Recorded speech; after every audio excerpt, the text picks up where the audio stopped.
Nursery से लेकर के अभिला तक के सभी भाइयों बहनों सज्जनों और सत्कारियों को मैं प्रणाम करता हूं। बाबा साहब अम्बेडकर का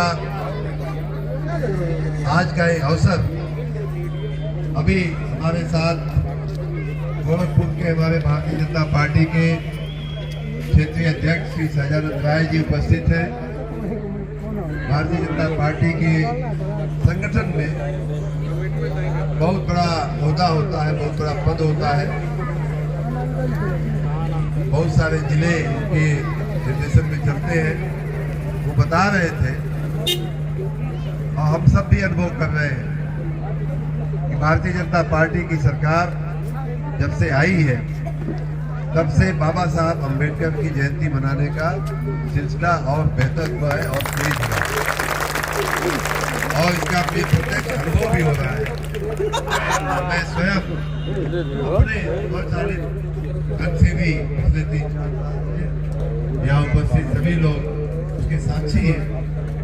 इसी तरह से 14 अप्रैल 15 अप्रैल 13 अप्रैल को निरंतर 2-3 दिन बाकी सब काम छोड़ करके हम लोग बाबा साहब की अम्बेडकर की बाबा साहब की जयंती मनाने का काम करते हैं।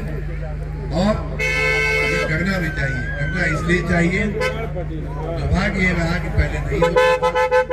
कांग्रेस ने तो बाबा साहब के कद को घटाने का जितना भी हो सकता था उतना प्रयास किया था। कहीं बाबा साहब का कद नेहरू जी से और कांग्रेस के उस परिवार से कहीं बड़ा न हो जाए। वो हमेशा इसी प्रयास में रहे, नेहरू जी के समय भी, नेहरू जी के बाद भी, कि इतिहास में कहीं ऐसा ना हो कि बाबा साहब का के बारे में ऐसा कुछ लिख दिया जाए कि जिससे उनका कद बहुत बड़ा दिखने लगे। ये तो हमारे और आपके भारतीय समाज की, भारतीय लोकतंत्र की ताकत है कि बाबा साहब हमारे आपकी स्मृतियों में बने हुए हैं, आपके और हमारे प्रेरणा स्रोत बने हुए हैं।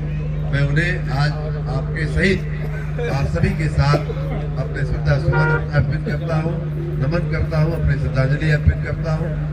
और उन्होंने जो देश को दिया है, हम सबको जो दिया है, हम देशवासियों को जो दिया है, एक स्वतंत्र भारत में एक संवैधानिक व्यवस्था जो उन्होंने खड़ी की, संविधान का निर्माण करके एक जो संवैधानिक व्यवस्था खड़ी किया, उसके लिए हम लोग उनका जितना भी धन्यवाद करें, उनके योगदान को जितना भी सराहा जाए, जितना भी प्रशंसा किया जाए, उतना कम।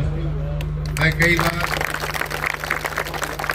ये बात कह चुका हूँ कि अगर वो नहीं होते तो शायद हमारे देश में जो कश्मीर